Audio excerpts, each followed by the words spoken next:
Hi students, this is Mrs. Lewis and you are in Physical Science, Chapter 11, Electromagnetic Waves. It has 3 sections. What are electromagnetic waves, the electromagnetic spectrum, and radio communication. The big idea for the entire chapter is electromagnetic waves transfer energy through matter and through space. So up to this point, there had to be a medium when we've been talking about waves.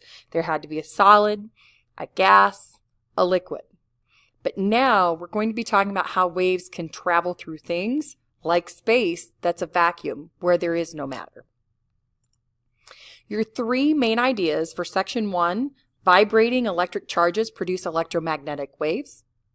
Section 2, the electromagnetic spectrum is divided into several sections, each with a certain range of frequencies and specific properties. 3, radio waves and microwaves can be used to transmit signals and information. Here are the essential questions for you.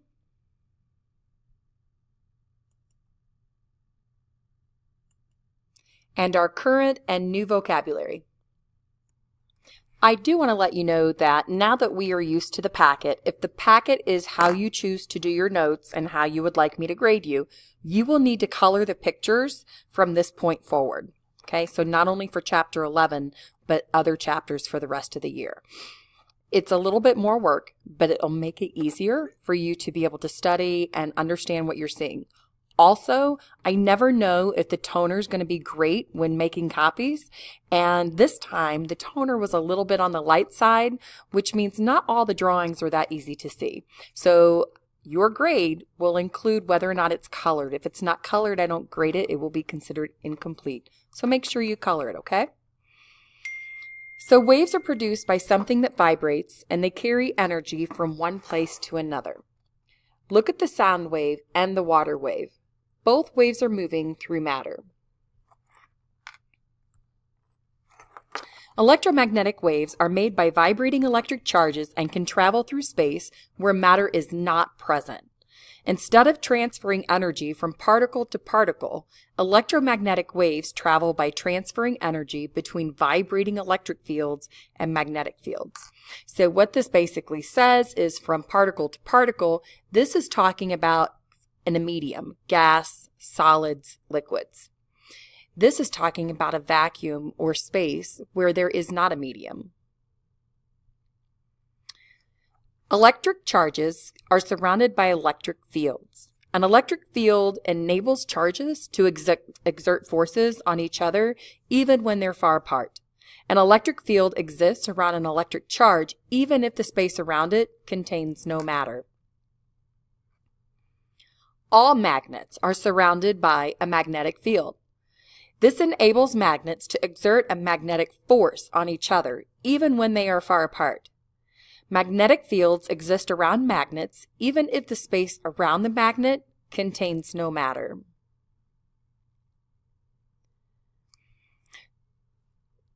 A changing magnetic field creates a changing electric field. The reverse is also true. A changing electric field creates a changing magnetic field. They work hand in hand. So how do we make electromagnetic waves? Well, they're produced when something vibrates, an electric charge that moves back and forth. So the understanding you already have from the previous chapters in the unit about waves and what it takes to work, there has to be that initial movement of vibration. Okay? So when an electric charge vibrates, the electric field around it changes. Because the electric charge is in motion, it also has a magnetic field around it. This magnetic field also changes as the charge vibrates. As a result, the vibrating electric charge is surrounded by changing electric and magnetic fields.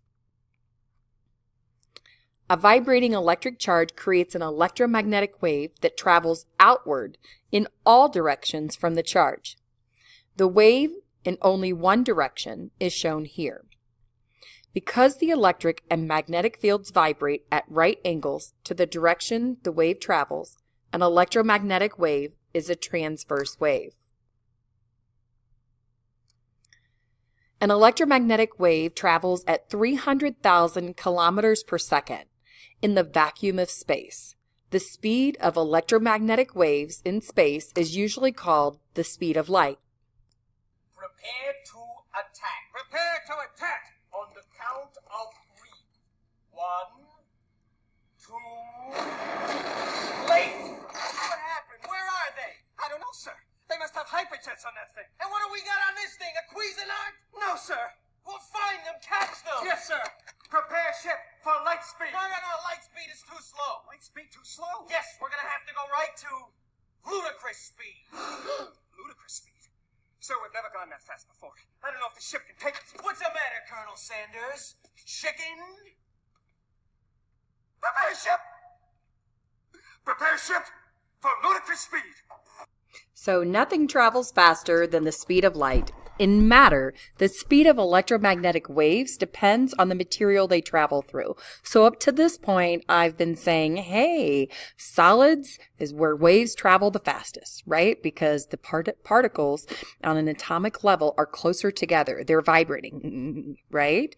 And then, so that way the waves can travel faster because they don't have as far to go until they get to the next particle. The opposite is a little bit more truthful when it comes to the speed of electromagnetic waves. If you'll take a look at this right here, you can see that where there's no material at all, electromagnetic waves are the fastest. But as we get more dense and even more dense, and the densest of materials, it starts to slow down. You have this available to you on Chapter 11, Section 1 in your online textbook. I would make sure that I'm taking care of this, and if you don't have access to internet, you can always make one yourself and practice. The wavelength of an electromagnetic wave is the distance from one crest to another. The frequency of any wave is the number of wavelengths that pass a point in 1 second. I'm pretty sure I've heard that before, but I'm not sure where. The frequency of an electromagnetic wave also equals the frequency of vibrating charge that produces the wave. This frequency is the number of vibrations or back and forth movements of the charge in 1 second. As the frequency increases, the wavelength becomes smaller. All objects emit electromagnetic waves.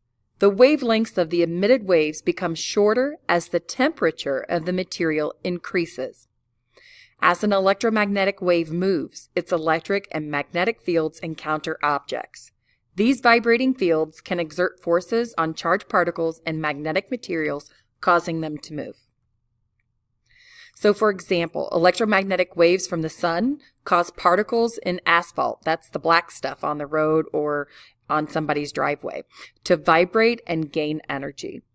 The energy carried by an electromagnetic wave is called radiant energy. Make sure you're coloring. The difference between a wave and a particle might seem obvious. A wave is a disturbance that carries energy, and a particle is a piece of matter. I sense a disturbance in the force. A bad feeling I have about this. I felt a great disturbance in the force. I sense something, a presence I've not felt since waves and particles. However, in reality, the difference is not so clear. In 1887, Heinrich Hertz found that by shining light on a metal, electrons were ejected from that metal. Hertz found that whether or not electrons were ejected depended on the frequency of the light and not the amplitude. Because the energy carried by a wave depends on its amplitude and not its frequency, the result was mysterious.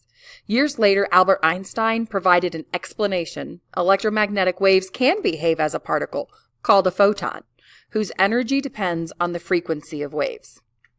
Take a look at this. Because electromagnetic waves could behave as a particle, others wondered whether matter could behave as a wave.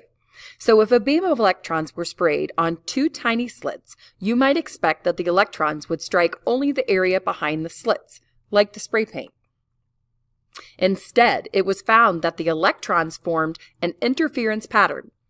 This type of pattern is produced by waves when they pass through 2 slits and interfere with each other. More on that later. Water waves produce an interference pattern after passing through 2 openings. It is now known that all particles, not only electrons, can behave like waves. Hey, it's Professor Dave. I want to tell you about wave-particle duality. He knows a lot about the science stuff. Professor Dave explains. So let's take a break from atoms and look at something else, light. For some time, we had known light to behave as an electromagnetic wave. For this reason, light is also called electromagnetic radiation.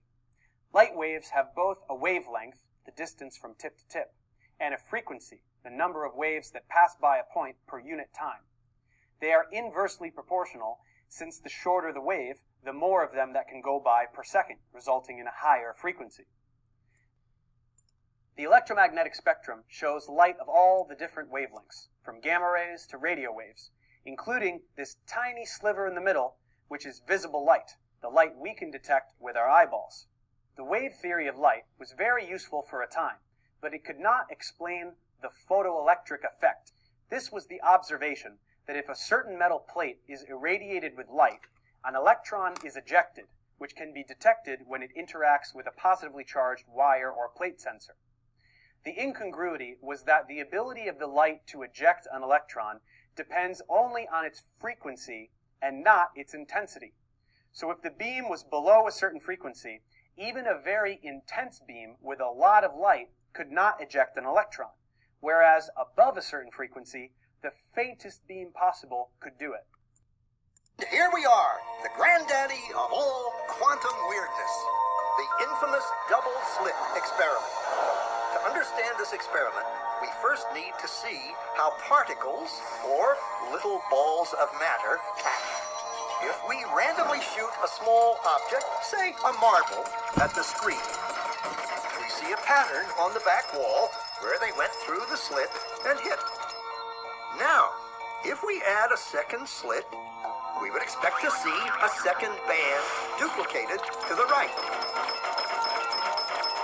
Now, let's look at waves. The waves hit the slit and radiate out, striking the back wall with the most intensity directly in line with the slit. The line of brightness on the back screen shows that intensity. This is similar to the line the marbles make. But when we add the second slit, something different happens. If the top of one wave meets the bottom of another wave, they cancel each other out. So now, there is an interference pattern on the back wall. Places where the two tops meet are the highest intensity, the bright lines, and where they cancel, there is nothing.